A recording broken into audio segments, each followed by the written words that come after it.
So now I got to run some wiring for the backup camera through the hatch lid to under the headliner. Not a bad time to do sound deadening on the hatch lid. Wow, when you break it down, that ain't like this. Now we do it. Wow, when you break it down.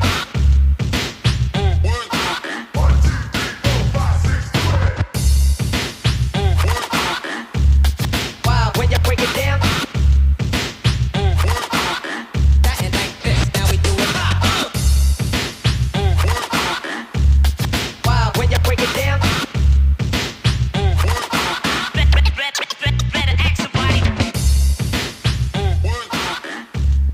Wow, when you break it down. That ain't like this. Now we do it. Wow, when you break it down.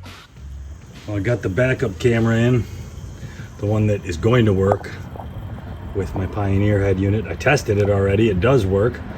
And you see I've got it mounted there. They just give you some two-sided adhesive, so hopefully that works good. If not, I'll come up with a better mounting solution if it falls off. I got a hole drilled. Looks a little big for the wire, but it has to be able to fit this puppy, if you can see it. Has to be able to fit that white end. So I got a nice little grommet, drilled it to fit that. I'm gonna put some silicone around it so there's no moisture that gets in, no rusting.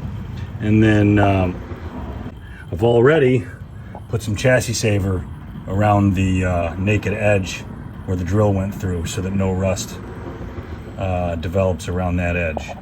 As you can see, I drilled the hole under where the license plate will be to hide it.